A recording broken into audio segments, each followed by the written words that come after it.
Bem-vindos à Voz da Mente, o espaço onde as palavras acalmam, as perguntas despertam e o silêncio fala. Aqui não trazemos verdades absolutas, trazemos consciência, porque quando mudas a forma como ouves a tua mente, mudam as respostas, muda a vida. E eu sou Carla Correia. Eu sou Nelson Oliveira. E juntos damos voz àquilo que tantas vezes fica preso aqui dentro.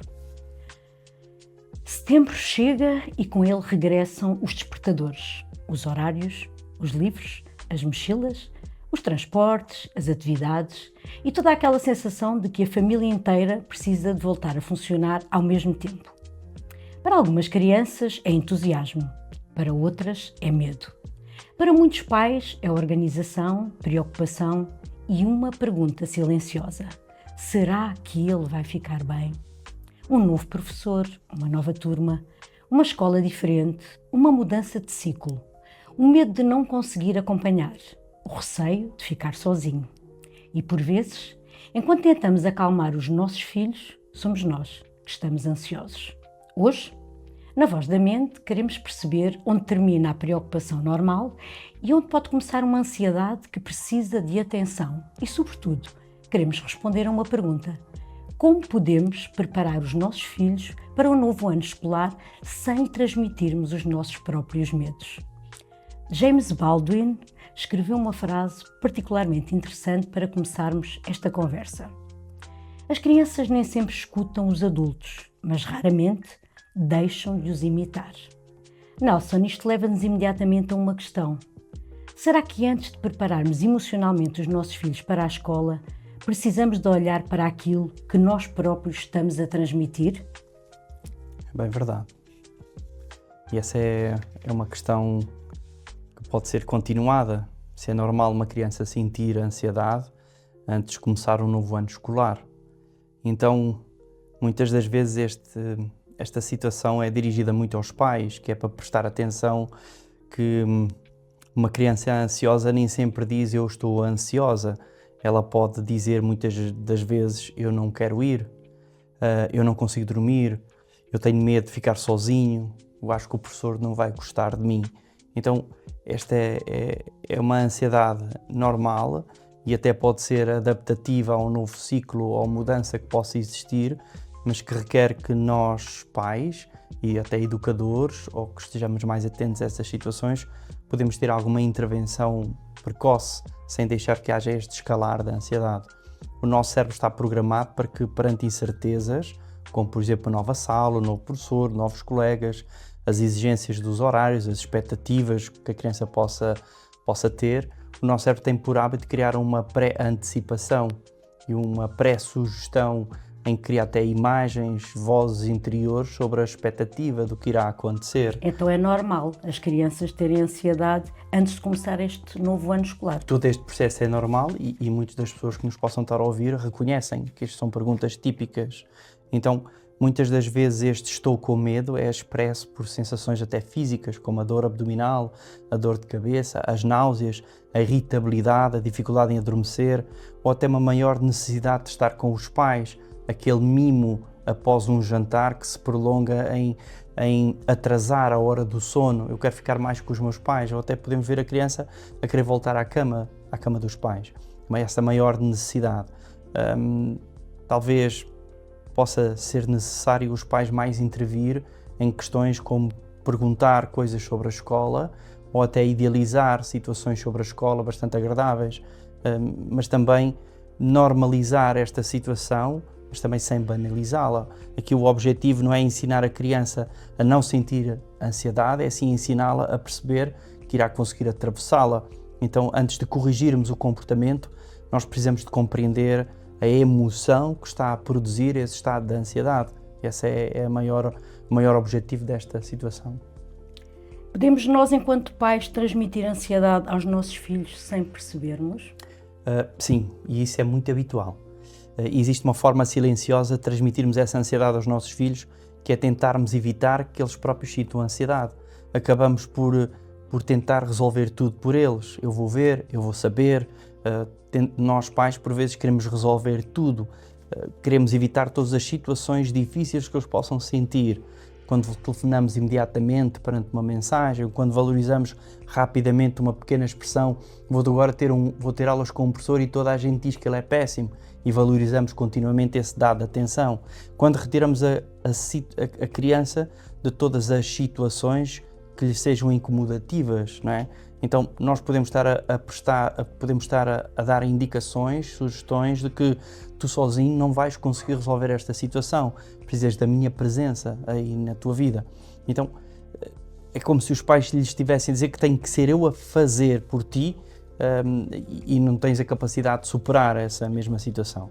As crianças observam muitas das vezes aquilo que os adultos fazem, muitas vezes mais ainda do que aquilo que eles falam.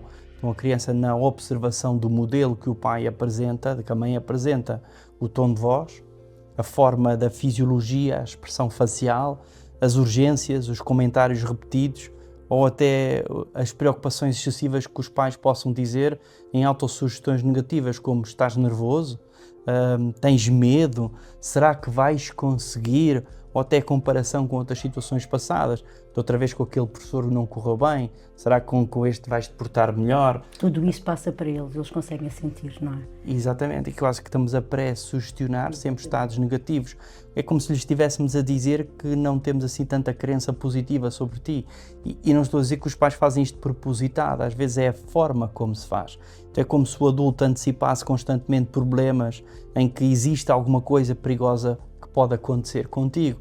Então eu vou tomar todas as sugestões, ações, reações para explicar tudo e mais uma coisa de como é que ele vai reagir. Cuidado com os mais velhos, não vás à casa de banho sozinho, quase que já estou a premeditar perigos que possam existir. Mas tudo de uma forma inconsciente por parte dos pais, certo? Eu acredito que sim, porque na realidade o pai, a preocupação é o amor pleno pelos filhos e para que tudo corra bem. Então proteger de um perigo real tem que ser distinto de proteger de qualquer desconforto emocional. Desconfortos emocionais nós podemos ter a nossa ação de proteger o filho de tudo aquilo que o deixa desconfortável, mas também não podemos impedir que ele descubra aquilo que ele é capaz. Podemos sugestionar o nosso filho a querer ultrapassar aquilo que ele está sempre a dizer que tem dificuldade. Então, uma criança precisa de sentir segurança nos pais, mas também precisa de descobrir essa segurança dentro de si, tendo um pouco mais de espaço e liberdade de ultrapassar essas dificuldades. Então diz uma coisa, onde é que está a fronteira entre apoiar uma criança e protegê-la demasiado? Esse é um dos pontos centrais que nós tínhamos definido para este programa, em que validar não significa evitar. Exemplo, eu posso dizer a uma criança, ao meu filho, à minha filha, posso dizer, eu percebo que estejas nervoso, é um dia novo, e posso de seguida acrescentar, acredito que vais conseguir enfrentar este momento. Até lhe posso validar que já no passado isto aconteceu outras vezes e também foste capaz de conseguir ultrapassar. É de evitar estar sempre a dizer e a sugestionar negativamente. Se estiveres nervoso, ficas em casa. Se for preciso alguma coisa, eu ligo ao teu professor, levas o teu telefone e ligas-me de volta sempre que tu precisares. Tens lá aquela auxiliar de educação, se precisares de alguma coisa vais ter com ela. Se tiveres medo, ligas-me que eu vou lá e resolvo. Tal excesso de proteção. Exatamente. E então essa presença, que é uma presença educativa, e pode até o pai, a mãe pode pensar, eu estou-lhe a dar segurança mostrando-lhe que estou presente, mas na realidade estou a criar fantasmas na mente da criança, sugestionando que podem haver perigos e possivelmente que ela nem vai conseguir ultrapassar e vou ter que ser eu que tenho que intervir. Então, por vezes, quanto mais a família reorganiza toda a vida para que a criança nunca contacte com aquilo que ela teme, isso pode tornar-se então este evitamento de não conseguir ultrapassar, é esse excesso de proteção que pode fragilizar a criança. Não quer dizer que é uma mãe galinha ou um pai galinha, mas às vezes deixarmos as nossas crianças terem dificuldades para elas as ultrapassar faz lembrar as pessoas do circo. Podem estar a 20 metros do chão, mas tem uma rede em que se algo correr, eles vão cair na rede, nada nenhum mal lhes vai acontecer, mas eles estão naquela exposição de ter que se equilibrar. Então, podemos ainda ter uma exposição gradual, estou mesmo a falar nas crianças às vezes com 3 anos, que é uma separação imediata para ir para um jardim infantil, às vezes até antes, não é?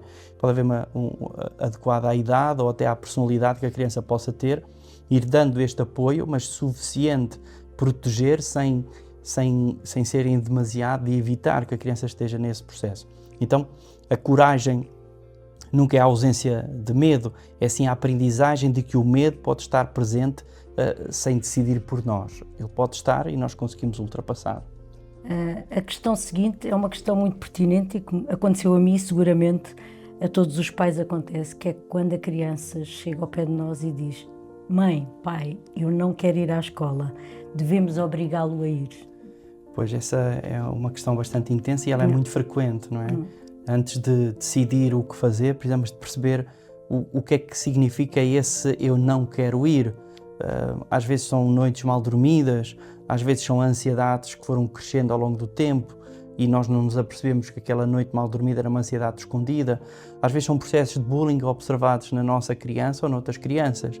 Às vezes são dificuldades que a criança possa ter cognitivas em determinada disciplina, que naquele período da manhã vai ser com aquela professora que me chamou nomes ou que me disse coisas menos agradáveis ou que me fez perguntas em que eu falhei e sentia vergonha da exposição. Depois cria estes medos da separação, os conflitos e a humilhação. As escolas muitas vezes são perante os outros colegas, são laboratórios de humilhação. Não por maldade, nem sequer porque um professor não está a proteger essa situação, mas às vezes é as outras crianças que falhaste aquela pergunta, és mesmo burro, toda a gente sabe a resposta. Então, esta dificuldade de readaptação sempre deve ser gerida. De onde é que vem este teu medo de não quereres ir à escola? De onde é que vem esta emoção? É importante pararmos enquanto pais e olharmos para eles e percebermos o que é que se passa. E avaliar, mais do que fortalecer, tens que ir, é obrigatório, é senta-te aqui, vamos conversar, vamos ver de onde é que isto vem. Então, o comportamento é a parte visível. A pergunta clínica, ou pergunta parental e educacional, é sempre aquela que, qual é o comportamento que ele me está a tentar comunicar? Exatamente. Qual é a emoção que ele me está a querer expressar através do evitamento de ir para a escola? Algo assim. Quais é que achas que são os sinais que devem levar os pais a pensar que já não estamos apenas perante o nervosismo normal do início das aulas? Ok. Existem... O que é que devemos estar atentos? Sim, e isso é uma boa pergunta, porque na realidade ela pode prever e muitas das situações que possam acontecer, e a meio do período, ao meio do ano até, às vezes começamos a perceber que a nossa criança não está a ter uma adaptação correta e já passou meio ano. Então há perguntas base que nós podemos sempre fazer à criança, que é ou ficarmos atentos até na forma como a criança a expressa. Tem a ver com a intensidade com que acontece, se é uma expressão normal, natural, ou se é uma expressão em que a criança fica com uma fisiologia de medo, de estados de ansiedade. Podemos nos questionar qual é a frequência com que ela o faz. É sempre de domingo para segunda, é sempre de quinta para sexta, porque na sexta é aquele horário. Há ali uma frequência que é notória. E depois desde quando é que ela faz isso? Foi desde que começou a existir lá uma situação mais anómala na escola, ou que houve alguma intervenção na escola, ou que houve algum processo falado na escola de bullying, por exemplo. E quanto é que isto está a interferir na vida da criança? Qual é a intensidade desta emoção e qual é a importância desta intensidade dessa emoção e o impacto que ela começa a ter na vida? E isto sim é que vai importar. Portanto, basicamente a intensidade, a duração, a frequência, o impacto que isso possa ter na sua criança. Podemos observar na qualidade do sono, na alimentação, a necessidade de comer mais ou até a necessidade de uma alimentação mais restrita, mas geralmente às vezes a criança tem uma necessidade de alimentos mais ricos, mais calorias vazias, como açúcares ou hidratos de carbono ricos em gordura, que é a tal necessidade de um mimo emocional através da nutrição. E isso é o que vamos começar a avaliar, mesmo as próprias amizades, as atividades que a criança antes que fazia, que eram prazerosas, começam a ser desinteressantes.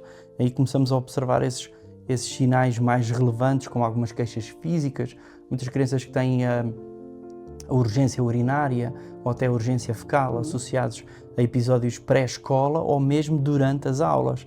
Então este é um processo que devemos dar mais atenção.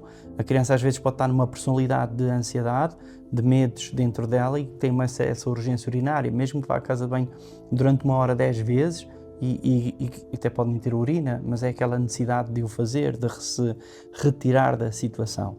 Depois temos a queda dos rendimentos escolares, essas situações aí que devemos sempre valorizar. Bom, o mais importante é sempre, mais do que perguntar se este comportamento é normal, é sim perguntar quanto sofrimento é que ela está a provocar e quanto é que está a impedir a nossa criança de viver, aquela criança de viver. Acho que é a forma mais profunda que podemos fazer. Existem 4 perguntas que todos os pais deveriam fazer quando percebem a ansiedade num filho. Sim, essas 4 perguntas que nós podemos fazer é a intensidade com que acontece, a frequência com que acontece, desde quando é que acontece e quando é que está a interferir na vida da criança. Tal como se formos procurar ajuda, geralmente é o terapeuta que irá fazer essa abordagem. Portanto, estas questões resultam da tal observação que tu falavas lá atrás, que Sim, é muito importante. inicialmente nós pais é que fazemos as primeiras observações antes de procurarmos uma ajuda exterior.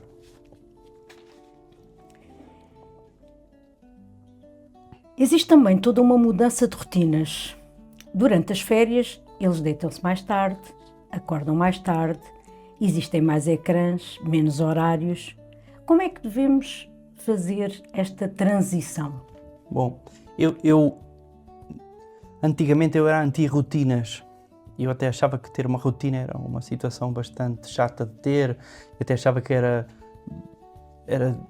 não nos deixava ser livres, leves, libertos. Hoje em dia tenho outro tipo de ação e foi um professor de neurologia que teve essa ação bastante profunda na minha vida. Na realidade, a rotina saudável ela não nos prende, ela acaba por nos dar um chão previsível e acaba por nos dar uma certa segurança. O próprio nosso corpo, a nossa mente acaba por se adaptar a uma rotina que, se ela for saudável, o resultado é que tenhamos um estado de saúde física e mental assegurado. Então, termos rotinas com as nossas crianças não significa não significa que as estamos a prender ou a impedir elas serem criativas de viver.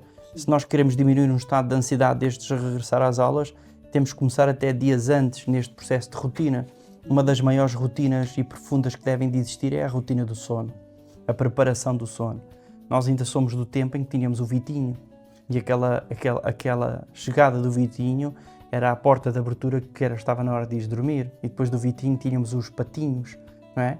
E essas situações era quase que era uma ordem direta que ajudava muito os pais a dizer já tocou os patinhos, já deu os patinhos. Na nossa altura nem era preciso dizermos nada. Exato. Nós víamos o Vitinho e íamos embora para a cama. Também é verdade, mas quando aquilo chegava era uma rotina do sono que dava organização até à própria família. Então, quando nós viemos das férias e entramos no processo da rotina da escola, devemos nos preparar um pouco antes. Então não devemos ter esta mudança à bruta. Vai-te deitar que amanhã é dia de escola, naquele domingo antes da apresentação da escola, não é? Então, é muito abrupto, como tu estás a dizer. Exatamente. Isso não é saudável, não é? A introdução progressiva, já preparada no pré-escola, irá ajudar a criança a voltar a entrar nesse ritmo. O sono é um dos maiores reguladores emocionais e as nossas crianças ainda não têm uma capacidade de inteligência emocional suficiente para este estado regulado. Agora imaginemos uma criança que se deita tardiamente, até olhar para ecrãs, e que muitas vezes quando acorda de manhã, ainda antes do despertador, já está com o ecrã ligado. Então é importante regular estes horários, diminuir estes ecrãs, como estavas a dizer ainda há pouco, este final de dia, e criar até alguns horários. Cada vez mais o ecrã tira tempo à criança de escola, tira tempo à criança até de diversão. Eu não sou a favor de que se tirem os ecrãs, sou mais a favor de se regularizar o tempo que a criança está com o ecrã, tal como se fosse outra coisa qualquer. No meu tempo os ecrãs eram os jogos que podiam existir, mas eram partilhados com saídas à rua e jogos de rua, como futebol de rua, basquetebol, voleibol. Mas os ecrãs traz solidão, não é? Os ecrãs, sozinhos. Exatamente, faz com que a criança fique em contacto com os outros, mas num espaço fechado. Exato. Então este diminuir ecrãs, este preparar a mochila e a roupa antecipadamente, que faz com que até que a criança já comece a ter a rotina de preparação da roupa anterior. Começar a organizar-se e a planear a vida dele, não é? E esse tipo de organização vai criar um estado previsível, que a própria criança já começa a sentir-se na capacidade de se organizar, de ser interventiva nessa situação. Ou seja, a base aqui é evitar aquelas manhãs vividas em urgência, em correria, em que onde é que está a tua roupa, onde é que vai vestir aquela roupa, já puseste o livro de português, olha aquilo que tens ali para fazer. Então essa urgência matinal cria logo nas crianças um processo de ansiedade. nem que a criança esteja calma e tranquila, que é difícil, mas ela vê uma mãe ou um pai absolutamente urgente a contar o tempo, e então começamos assim amanhã de uma criança, como é que vai ser o dia dela? Então esta rotina que estou aqui a falar, ela não significa rigidez, significa mais ser previsível, diminuir esta carga emocional, cognitiva da incerteza, o que é que se faz a seguir, o que é que se vai fazer a seguir. Os pais são sempre modelos a seguir. Pais organizados, as crianças vão se organizar. Pais que tenham tabulado os seus tempos e a forma como chegam à escola, se vão acelerados e tiram a criança a correr já em cima do tempo, são pais que na sua área profissional também têm por hábito ser assim. Eles imitam. Acabam por imitar. É a própria criança que toca para entrar e ela espera sempre que venha o segundo toque. Existe ainda outra ansiedade muito presente nas famílias: as notas. Pois é, as notas. Estamos a colocar demasiada pressão sobre a criança para terem sucesso. O que é que tu achas?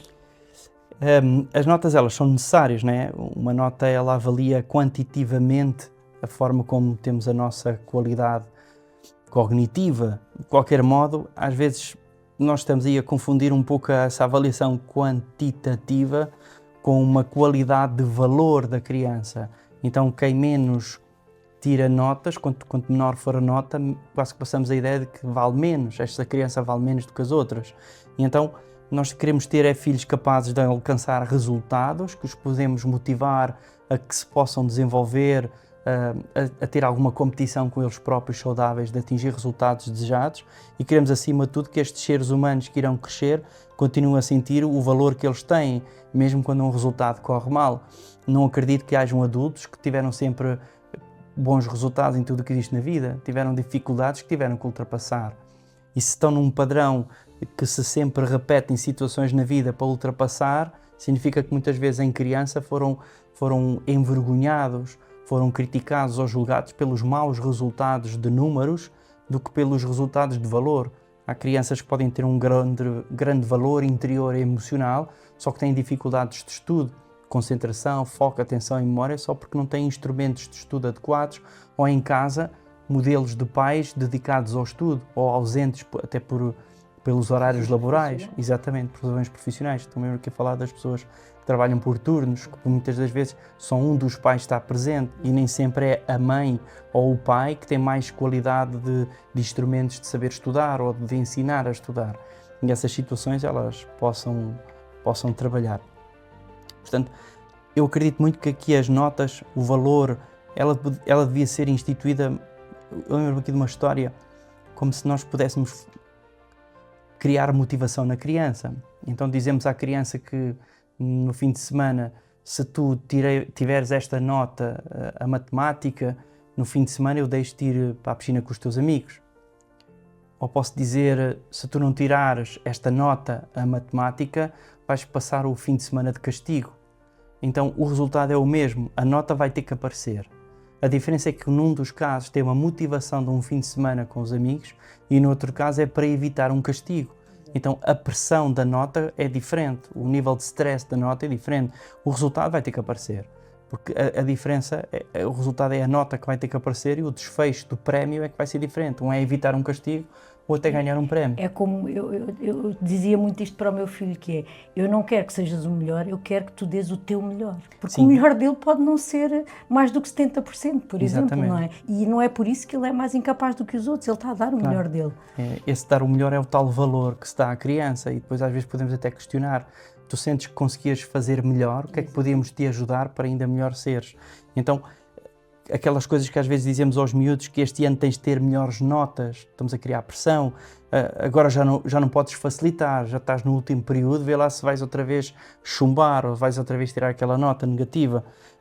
Olha as notas do teu irmão, é outra das comparações que costuma fazer. E ir mesmo ver as notas Sim. em frente ao miúdo, estar a olhar para como aconteceu a mim, estarmos a ver as notas e os pais estarem a ver as notas de outros colegas Exatamente. Para depois fazer essa comparação que é horrível, não é? Aí automaticamente estamos a desvalorizar a nossa criança de uma forma bastante negativa ou até estimular um processo de humilhação.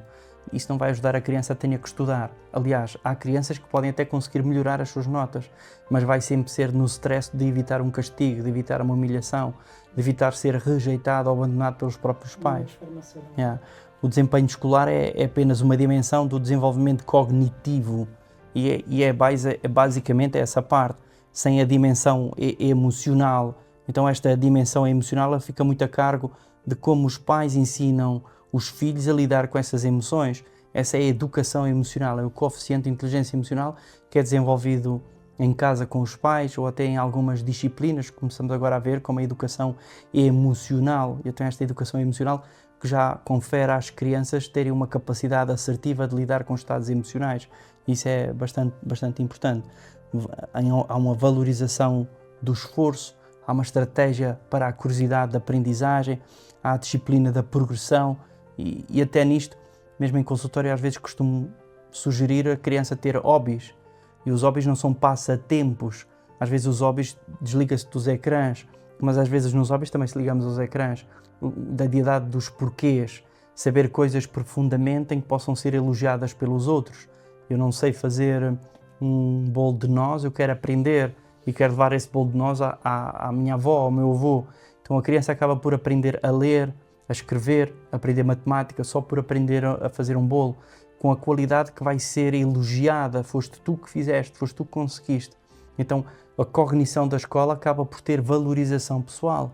Eu vou aprender a fazer contas de dividir porque eu preciso saber melhor fazer a receita do bolo de nozes para levar aos meus avós, como essas coisas assim. Então a nota avalia muito o desempenho num determinado contexto, mas não define a inteligência global da criança, muito menos define esse valor humano. Quando uma criança acredita que só merece orgulho quando tem bons resultados, começa a confundir desempenho com valor pessoal. Basicamente é isso. O que é que um pai ou uma mãe pode dizer concretamente a uma criança que na noite anterior confessa: tenho medo de amanhã ir para a escola? Sim, se o filho disser regularmente tenho medo de ir à escola, a tendência não é responder logo não tenhas medo. É perceber. Ou deixa-te dessas coisas, ou vais para a escola, não sejas preguiçoso ou preguiçosa, não é? Então, às vezes é mais essa coisa, de perceber, de entender o que é que te assusta em ir para a escola, o que é que agora está a acontecer, para sentir esse assustar. Então, é esse aproximar-te dele em vez de distanciar. Exatamente, é querer entender, perceber qual é a emoção que está por trás desta frase. E depois mostrar a disponibilidade, em que é que eu te podia ajudar, eu estou aqui, eu acredito que vais conseguir. Já houve outros períodos do tempo em que tu tiveste medo de ir para a escola e tu conseguiste suportar e superar. Então, estas são situações que nós podemos incluir. A primeira coisa que a gente deve fazer é validar. Eu entendo o que estás a passar. Depois é procurar explorar estas emoções, o que é que está ali por trás, o que é que a minha criança está a querer dizer através deste tipo de expressões. Depois é recordarmos os momentos em que ela foi capaz, que é recordar os seus recursos. Lembras-te de já teres conseguido, lembras-te que antes também dizias que não eras capaz e conseguiste, lembras-te de dizeres que eu vou chumbar aquela matéria e até foste uma das melhores da turma. Depois é transmitir esta confiança que é, dás o teu melhor e eu estarei aqui para te ajudar. Se tiveres dificuldades em ultrapassar, vamos rever, vou estudar contigo. Dás-lhe segurança, não é? Exatamente. Não é? E focar sempre no próximo passo, não é tanto focar no ano inteiro, vê lá se tiras boas notas para passar o ano. Vamos nos focar, vamos focar neste teste, dar o teu melhor para este teste e vamos passo a passo. Fazer um acompanhamento progressivo e não só quando chegamos ao final do ano. Exatamente. Que se começa ali a injetar pressão em cima das crianças. Exatamente. Sempre garantir processos de confiança, segurança e mais as outras qualidades para trás, que é o sono, regular o sono, a hora de deitar, mesmo em estados de ansiedade, eu posso adormecer o meu filho ou a minha filha para garantir que ela vai dormir bem, mas não me vou habituar a estar a dormir com ela para lhe garantir segurança. Vou assim instruí-la para ela conseguir ultrapassar. Quando dizemos não tenhas medo e tentamos retirar essa emoção dessa expressão, mas quando dizemos estou aqui contigo e acredito em ti, aí sim vamos ensinar a criança a atravessar. É como se lhe tivéssemos a tirar as rodinhas da bicicleta dizendo-lhe tu já sabes andar, já podemos tirar isto e se eu cair vais-te levantar e voltas a andar, já tiveste muito tempo a aprender isto. Algo assim. Nelson, e diz-me uma coisa, quando é que os pais devem pedir ajuda profissional? Principalmente quando este sofrimento é persistente, é muito presente, existe agravamentos, interfere diretamente com a qualidade da escola, existe alguma ausência escolar em que a criança se recusa completamente, em estados de ansiedade, até de pânico, de ir, o sono, a alimentação, as próprias relações de evitamento com amigos, essa recusa persistente escolar, ela requer ter essa avaliação. Os ataques de pânico é possível, as crises intensas de choro é possível, ou as recusas alimentares, Esses são sinais e sintomas que nós devemos ter essa avaliação. Há outros sinais e sintomas bastante graves, que são as autolesões, em que a criança se mutila e às vezes perguntamos: o que é isto? O que é esta nódoa negra? O que são estes cortes neste braço? Como é que isto está a acontecer? E a criança fala: foi da mochila, foi disto ou daquilo. Muitas vezes a criança está nesse processo como se tivesse uma verbalização física do estado emocional que está a ter.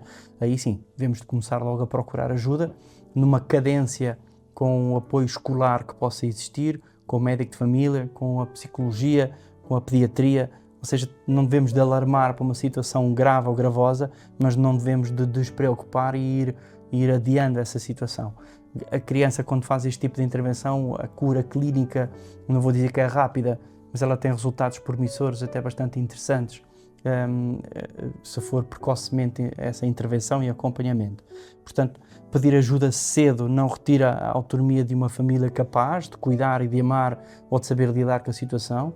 Não é nenhum certificado de maus pais que não sabem lidar com as dificuldades dos filhos, mas sim pode devolver aos seus filhos estas ferramentas antes que um sofrimento ocupe demasiado tempo e sofrimento que possa trazer à família. Volta-se sempre a pedir aquilo que tu tens vindo a dizer ao longo do programa, a observação, o estar atento. Sim, estar atento. Para antecipar situações mais complicadas. Estar atento, estar presente, a escuta emocional. Observarmos os nossos filhos, não através dos ecrãs ou das fotografias que eles nos mandam, mas ver a forma como eles brincam, a forma como eles estão, a forma como eles estão à aula. Quando nós estamos na refeição, é um momento ideal para vermos como é que os nossos filhos estão a reagir, o que é que eles falam connosco. Se tu pudesses deixar uma mensagem aos pais que estão neste momento a preparar os filhos para o novo ano escolar, qual é que seria? Ora bem, os nossos filhos não precisam de pais que consigam retirar todos os obstáculos do caminho. Eles precisam é de adultos presentes que lhes transmitam: eu vejo o que estás a sentir, eu estou aqui para ti, eu acredito que consegues. Crescer também é isto, é ter as dificuldades do seu dia-a-dia, as reações automáticas do dia-a-dia em que temos que as ultrapassar. Há um dia menos bom que a criança chega a casa a chorar, em vez de intervirmos logo: eu vou à escola saber o que se passa, é intervirmos: o que é que se está a passar contigo, porque é que reagiste desta forma, o que é que eu te posso fazer para te ajudar a ultrapassar a situação. Ajudar a trabalhar a independência deles, não é? Exatamente, a independência emocional e a forma de modelagem de como lidar com o estado emocional que a criança está a ter. Aí também começamos a perceber qual é a personalidade e as dificuldades que ela possa ter. A nossa criança que leva muitos reboçados para a escola, ela pode estar a esconder o medo de ser rejeitada e abandonada. Querer agradar a todos. Então ela tem poucos limites emocionais com as outras crianças. Então, talvez a melhor forma de segurança é oferecermos à criança, permitir que ela possa descobrir o mundo à sua volta, e vamos lhe dando recursos consoante as suas necessidades. Então, toda a criança tem uma voz interior, e essa voz interior que lhe consiga dizer: eu tenho medo, mas eu sempre consigo avançar. Tenho os meus pais nas minhas costas que me estão a proteger, eles não me estão a limitar. Algo assim. Talvez preparar uma mochila seja fácil. Mais difícil é preparar um coração para aquilo que ainda não se conhece. Este ano letivo, entre horários, livros, testes e compromissos, talvez valha a pena recordar que uma criança aprende muito mais do que aquilo que está escrito nos manuais. Aprende a confiar, a falhar, aprende a tentar novamente, a pedir ajuda, aprende aquilo que significa sentir medo e continuar. E muitas dessas aprendizagens começam muito antes de entrar na sala de aula. Começam em casa. Este foi mais um programa A Voz da Mente. A mente fala, a vida responde. Que saibas escutá-la antes que ela te grite. Obrigado por estares desse lado. Eu sou o Nelson Oliveira. E eu sou a Carla Correia. E esta foi A Voz da Mente. No próximo episódio, A Voz da Mente continua, porque aquilo que não escutas hoje, a vida repete amanhã.